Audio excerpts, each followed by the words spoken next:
സിഖ് വിരുദ്ധ കലാപത്തിൽ കോൺഗ്രസ് നേതാവ് സജ്ജൻ കുമാർ കുറ്റക്കാരനെന്ന് ഡൽഹി റോസ് അവന്യൂ കോടതി. സ്വാതി വിഹാറിൽ അച്ഛനെയും മകനെയും കൊലപ്പെടുത്തിയ കേസിലാണ് കോടതി നടപടി. ഈ മാസം 18-ന് കോടതി ശിക്ഷ വിധിക്കും. മുൻ പ്രധാനമന്ത്രി ഇന്ദിരാഗാന്ധി വധത്തെ തുടർന്ന് ഡൽഹിയിൽ കോൺഗ്രസ് ആസൂത്രണം ചെയ്ത് നടപ്പാക്കിയ കലാപത്തിൽ 4000-ഓളം സിഖുകാരാണ് കൊല്ലപ്പെട്ടത്. കലാപത്തിന് നേതൃത്വം കൊടുത്തത് നെഹ്റു കുടുംബത്തിന്റെ ഏറ്റവും വിശ്വസ്തനായ കോൺഗ്രസ് നേതാവ് സജ്ജൻ കുമാർ. സ്വാതി വിഹാറിൽ 1984 നവംബർ 1-ന് സിഖ് കുടുംബത്തിലെ അച്ഛനെയും മകനെയും ഒരുമിച്ച് കൊലപ്പെടുത്തിയ കേസിലാണ് റോസ് അവന്യൂ കോടതി ഇന്ന് സജ്ജൻ കുമാർ കുറ്റക്കാരനെന്ന് കണ്ടെത്തിയത്. ഈ മാസം 18-ന് കേസിൽ ശിക്ഷ വിധിക്കും. സ്പെഷ്യൽ ജഡ്ജി കാവേരി ബവേദയാണ് കേസിൽ വിധി പറഞ്ഞത്.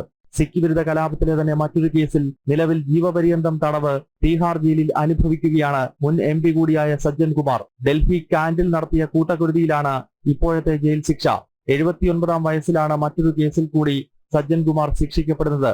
ഡൽഹി സിഖ് ഗുരുദ്വാര മാനേജ്മെന്റ് കമ്മിറ്റി കോടതി വിധിയെ സ്വാഗതം ചെയ്തു. സിഖ് കലാപം പുനരന്വേഷിക്കാൻ പ്രത്യേക അന്വേഷണ സംഘത്തെ നിയോഗിച്ച പ്രധാനമന്ത്രി നരേന്ദ്രമോദിക്കും ആഭ്യന്തരമന്ത്രി അമിത്ഷായ്ക്കും ഗുരുദ്വാര കമ്മിറ്റികൾ നന്ദി രേഖപ്പെടുത്തി. ജനം, ഡൽഹി. ഗൗതം അനന്തനാരായൺ ചേരുന്നുണ്ട് കൂടുതൽ വിവരങ്ങൾ നൽകാനായി. ഗൗതം, ഈ കലാപത്തിന്റെ സിഖ് വിരുദ്ധ കലാപത്തിന്റെ ഭാഗമാവുക മാത്രമല്ല അതിന് നേതൃത്വം നൽകിയ ആൾ കൂടിയാണ് സജ്ജൻ കുമാർ എന്ന കോടതിയിൽ തെളിഞ്ഞിരിക്കുകയാണ് അല്ലേ?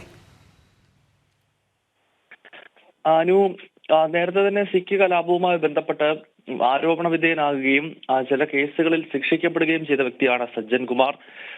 ഇദ്ദേഹത്തിന്റെ നേതൃത്വത്തിൽ 1984 ഒക്ടോബർ 31 രാത്രിയും പിന്നീട് നവംബർ മാസം 1, 2, 3 തീയതികളിലൊക്കെ ഡൽഹിയുടെ വിവിധ ഭാഗങ്ങളിൽ സിഖുകാർക്കെതിരെ വലിയ കലാപമാണ് നടന്നത്. ഏതാണ്ട് 4000-ലധികം സിഖ് മതവിശ്വാസികൾ ഈ കോൺഗ്രസ് നടത്തിയ ആക്രമണത്തിൽ ഡൽഹിയിൽ കൊല്ലപ്പെട്ടുവെന്നാണ് കണക്കുകൾ. ഏതായാലും ഇപ്പോൾ സ്പെഷ്യൽ ഇൻവെസ്റ്റിഗേഷൻ ടീമിന്റെ അന്വേഷണവും പുനരന്വേഷണം നടക്കുന്നു. അതുമായി ബന്ധപ്പെട്ടുള്ള കേസുകളാണ് കോടതിയുടെ പരിഗണനയിലുള്ളത്.